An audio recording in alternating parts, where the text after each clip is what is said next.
CPM రాష్ట్ర కార్యదర్శి శ్రీనివాసరావు కొల్లేరు పర్యటించారు. గుడివాకలంక, పెద్దెడ్లగాడి గ్రామాల్లో సిపిఎం బృందం సుడిగాలి పర్యటన నిర్వహించారు. ప్రభుత్వం అస్తవ్యస్తమైన విధానాలతో కొంప కొల్లేరు చేసిందని, సుప్రీంలో వివిధ పిటిషన్లతో అస్తవ్యస్తంగా కొల్లేరు ప్రజల జీవనం మారిందని, కొల్లేరులో చుక్క నీరు లేదని అన్నారు. మాజీ సీఎం జలగం వెంగళరావు ఇచ్చిన 175 సొసైటీలు పునరుద్ధరించాలని, ప్రభుత్వం 3వ కాంటూరు వరకు కొల్లేరును కుదించాలని కోరారు.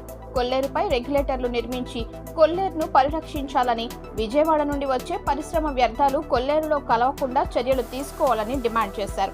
ఏలూరు జిల్లాలోని కొల్లేరు ప్రాంతంలో సిపిఎం రాష్ట్ర కార్యదర్శి శ్రీనివాసరావు, బలరాం, మంతెన సీతారాం, కె శ్రీనివాసరావుతో పాటు సిపిఎం సభ్యులు గుడివాకలంక, పెద్దెడ్లగాడి గ్రామాల్లో పర్యటించి కొల్లేరు ప్రజలను సమస్యలు అడిగి తెలుసుకున్నారు. తీసుకొచ్చి నిబంధనలు 26 రకాల నిబంధనలు పెట్టి ఆ నిబంధనలు కొట్టి అవతల పడేశారు. ఆ నిబంధనలు ఒక్కటి కూడా ఆ రోజు కూడా మా పార్టీ చెప్పింది, ఈ నిబంధనలన్నీ కూడా 120 జీవో ప్రకారం బొమ్మను లేక పొగబెట్టినట్టుగా ఈ నిబంధనలను అడ్డం పెట్టి జనాన్ని ఇక్కడి నుంచి లేపేయడానికి చేస్తున్నారని ఆ రోజు మేము విమర్శించాం. ఈరోజు ఈ 10 సంవత్సరాల అనుభవం అది కరెక్ట్ అనేటువంటిది రుజువు అయింది. అందుకని ఆ 120 జీవోను పక్కన పెట్టేసి మళ్ళీ ఫ్రెష్గా ఇక్కడ ఉన్నటువంటి ప్రాంతాలను కూడా పరిశీలించి ప్రజలతో కూడా ప్రతి గ్రామం తిరిగి ప్రజల అభిప్రాయాలు తీసుకుని గ్రామ సభలు పెట్టి తదనుగుణంగా నిర్ణయం చేయాలి అని చెప్పి నేను ప్రభుత్వాన్ని కోరుతున్నాను. సమస్యలు అధ్యయనం చేయడానికి కోసం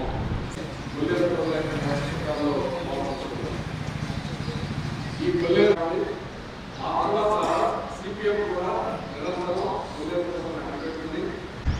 తిప్పల మీద ఆవాసాలు ఏర్పాటు చేసుకుని ఆ తర్వాత చిన్న చిన్న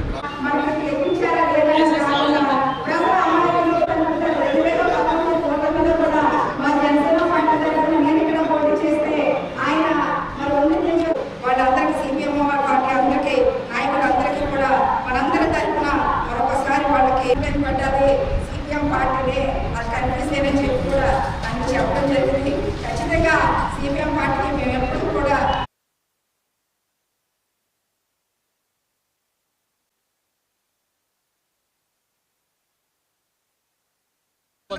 ఈ నెలలో జగనన్న కాలనీకి ఇల్లు ఇచ్చారు.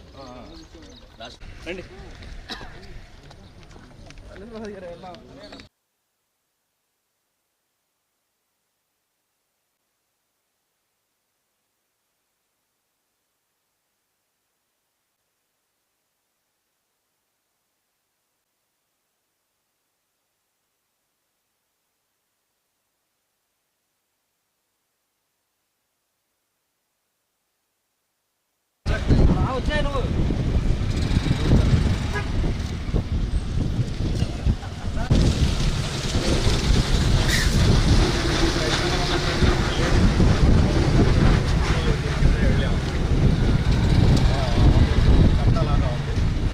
వచ్చేయండి.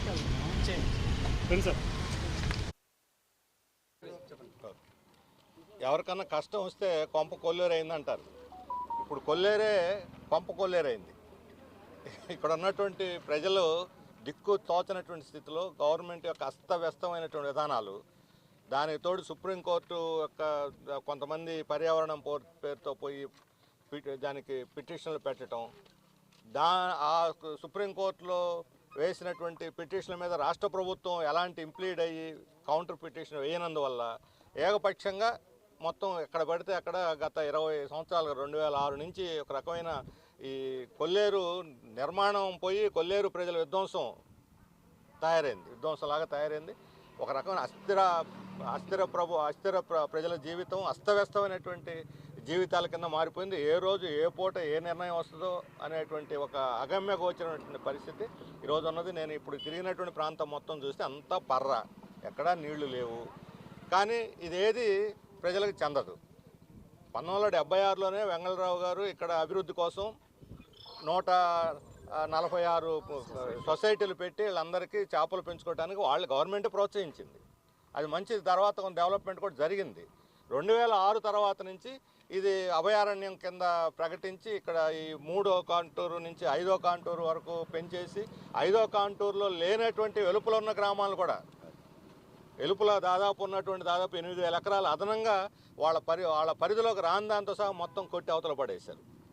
ఇప్పుడు మరలా సుప్రీంకోర్టు పరిశీలన కోసం పంపింది. ఇప్పటికైనా సరే రాష్ట్ర ప్రభుత్వం కౌంటర్ దాఖలా చేసి మన సుప్రీంకోర్టులో అవసరమైతే సుప్రీంకోర్టే ఒక నిపుణుల కమిటీ వేస్తే పరిశీలిస్తే మనకు వాస్తవాలన్నీ చూసే కొద్దీ కనిపిస్తాయి. సర్వే చేయొచ్చు, భౌతికంగా పరిశీలన చేయొచ్చు. అందువల్ల సుప్రీంకోర్టులో ప్రభుత్వం పిటిషన్ వేసి ఇక్కడ 3వ కాంటూర్కి దీన్ని కుదించాలి. 5వ కాంటూర్ వరకు అని వాళ్ళు చెప్పే లెక్క ప్రకారం కూడా న్యాయం జరగలేదు. 5 వెలుపుల ఉన్న వాళ్ళని కూడా తీసుకొచ్చి 5 లోపల ఉన్న వాళ్ళని కలిపేసి కొట్టి పారేస్తూ ఉన్నారు. అంటే లెక్క పక్కలేదు. కాంటూర్ లెక్కలే ఒక కాకి లెక్కలు, కాంటూర్ లెక్కలే కాకి లెక్కలు. ఎలాంటి శాస్త్రీయ ప్రాతిపదిక లేదు. ఎప్పుడో పాతకాలం నాటి చేసినటువంటి ఆ తప్పుడు మ్యాపులు పెట్టి అధికారులు చెబితే అది విచ్చలవిడిగా కొంతమంది తమ ఇష్టానుసారం కొంతమంది అధికారులు రాసేస్తే వాటి ప్రకారం చేశారు. అదే ప్రభుత్వాలు కొంతమంది మంచి అధికారులు వాస్తవాలు రాసిన వాటిని మాత్రం పరిగణలో తీసుకోలేదు. ఈ రకమైన ద్వంద్వ వైఖరి మనకు స్పష్టంగా ఇక్కడ కనిపిస్తుంది. కొన్ని గ్రామాలను మినహాయించారు, కొన్ని గ్రామాలను లేని గ్రామాలను కలిపారు. ఇవన్నీ కూడా ఖచ్చితంగా దీన్ని పునఃపరిశీలన చేయాల్సిన అవసరం ఉంది. అందుకని శాశ్వత పరిష్కారం అని అంటే 3 వరకు పరిమితం చేసి 3వ కాంటూర్కి మిగతా ప్రాంతాలంతా కూడా సొసైటీలు పునరుద్ధరించి వీటికి ఇక్కడ ఉండేటువంటి ప్రజలకి ఒక శాశ్వతమైనటువంటి పరిష్కారం కావాలి. ఈ విషయంలో ప్రజలందరికీ ఒక అభయారణ్యం లాగానే అభయహస్తం ప్రజలకు కూడా కావాలి. ప్రజలకు ఒక అభయం ఇవ్వడానికి ముఖ్యమంత్రి గారు అఖిలపక్ష సమావేశం జరిపి అన్ని పార్టీలను ఒక ఏకాభిప్రాయం తీసుకొచ్చి కేంద్ర ప్రభుత్వంతో కూడా సంప్రదించి సుప్రీంకోర్టుని కేంద్ర రాష్ట్ర ప్రభుత్వాలు కూడా అభ్యర్థించి సానుకూలంగా తీర్పు వచ్చేటట్టు చేయాలని చెప్పి నేను కోరుతున్నాను. కొల్లేరు ప్రజల కష్టాలు అన్నీ కాదు, కొల్లేరు ప్రజల సమస్యలు పరిష్కరించాల్సిన బాధ్యత కేంద్ర రాష్ట్ర ప్రభుత్వాల మీద ఉన్నది.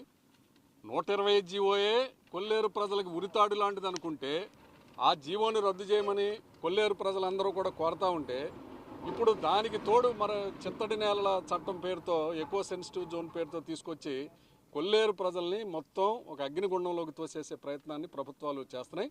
ఈ ప్రయత్నాలు వెంటనే మానుకోవాలి. పాత 120 జీవో రద్దు చేయాలి. కొల్లేరును 3వ కాంటూర్కి కుదించాలి.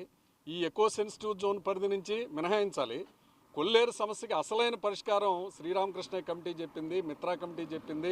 ఆనాడు పుచ్చలపల్లి సుందరయ్య గారు డ్రైనేజ్ బోర్డు చైర్మన్గా ఉండగా శాసనసభ పక్ష కమిటీ చెప్పింది ఛానలైజేషన్ ముఖ్యమని. కానీ ప్రభుత్వాలు జబ్బు ఒకటైతే మందు ఒకటేస్తున్నాయి.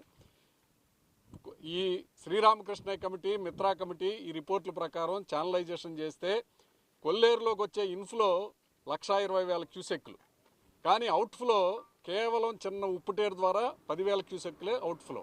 అందుకే నెలల తరబడి కొల్లేరు గ్రామాలు ముంపులో మునిగిపోతున్నాయి. అంచేత ఉప్పుటేరుని వెడల్పు చేయటం, లోతు చేయటం, ఈ పెద్దడ్లగాడి దగ్గర ఉన్నటువంటి దెబ్బల్ని వీటన్నిటిని, పెనుమాకలంకలో ఉన్నటువంటి దెబ్బలన్నిటిలన్నీ కూడా తొలగించడం, సిద్ధాపురం గ్రామం దగ్గర ఉన్నటువంటిది, ఆకివీడు ఉప్పుటేరు రైలు బ్రిడ్జ్ కింద ఉన్నటువంటివి, ఈ అడ్డంకులన్నీ కూడా తొలగించి ఉప్పుటేరుని వెడల్పు చేసి లోతు చేస్తే ఫ్రీ ఫ్లో వెళుతుంది. ఇప్పుడు దీంట్లోకి వచ్చాయి 59 డ్రైన్లు వస్తున్నాయి. బయటకు వెళ్ళేది ఒకటే ఉప్పుటేరు. చేత కొల్లేరు ప్రజల యొక్క సమస్యకి పరిష్కారం చూపాల్సిన బాధ్యత ప్రభుత్వాలది. అసలైన సమస్య మీద ప్రభుత్వాలు దృష్టి పెట్టాలి. పర్యావరణం, పక్షులు ఉండాల్సిందే.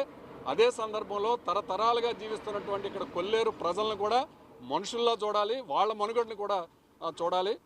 ఆపరేషన్ కొల్లేరు అప్పుడు ఏం చెప్పారు? కొల్లేరు ప్రజలను లక్షాధికారులు చేస్తూ ఉన్నారు. కానీ కొల్లేరు ప్రజలు లక్షాధికారులు అవ్వలేదు, భిక్షాధికారులు అయ్యారు. ఇతర ప్రాంతాలకు వలసపోవాల్సినటువంటి దుస్థితి వచ్చింది. ఇప్పటికైనా ఉన్నత న్యాయస్థానం సుప్రీంకోర్టు కానీ కేంద్ర రాష్ట్ర ప్రభుత్వాలు కానీ చిత్తశుద్ధితోటి కొల్లేరు ప్రజల యొక్క సమస్యని పరిష్కరించాలని కోరుతున్నాం. కొల్లేరు ప్రజలకి అందరూ కూడా అండగా ఉండాలని విజ్ఞప్తి చేస్తాం. ఎస్ఎంఆర్ వారి ప్రశాంత్ రియల్ ఎస్టేట్స్ రూపంలో అదృష్టం మీ ఇంటి తలుపు తడుతోంది. మీరు ఊహించని విలువైన ఆస్తిని డ్రాలో గెలుచుకుని అదృష్టవంతులు కండి. నెల నెలా తేలిక వాయిదాలతో మీ పిల్లలకు ఉజ్వలమైన భవిష్యత్తును విలువైన ఆస్తి రూపంలో అందించండి. లక్కీ డ్రాలో duplex house, independent house, apartments, open plots తో పాటు ఒక కారును గెలుచుకునే అద్భుత అవకాశం. ఈ స్కీమ్ లో చేరి మిమ్మల్ని మించిన అదృష్టవంతులు ఎవరూ లేరని నిరూపించండి. 1వ నెలలో 5 ఓపెన్ ప్లాట్స్, ఒక హోండా అమేజ్ కార్. 2వ నెలలో 5 ఓపెన్ ప్లాట్స్, ఒక టయోటా ట్రైజర్ కార్. 3వ నెలలో 5 ఓపెన్ ప్లాట్స్, ఒక కియా సోనెట్ కార్. 4వ నెలలో 5 ఓపెన్ ప్లాట్స్, ఒక వోక్స్వాగన్ వర్చస్ కార్. 5వ నెలలో 5 ఓపెన్ ప్లాట్స్, ఒక హుండై క్రెటా కార్. 6వ నెలలో 3 డూప్లెక్స్, ఒక విల్లా, 9 2BHK అపార్ట్మెంట్లు, ఒక స్కోడా స్లావియా కార్ను గెలుచుకోండి. పథకం యొక్క లాభాలు: ప్రతి నెల 2వ ఆదివారం డ్రా తీయబడి లక్కీ డ్రాలో ప్రాపర్టీస్ పొందినవారు తరువాతి నెల నుండి సొమ్ము కట్టనవసరం లేదు. ప్రతి సభ్యునికి గ్యారంటీగా ప్రాపర్టీ లభిస్తుంది.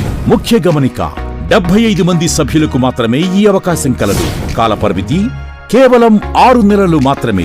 Address Prashanth real estates, Canara bank line, Powerpet, Eluru. Phone 9505288786.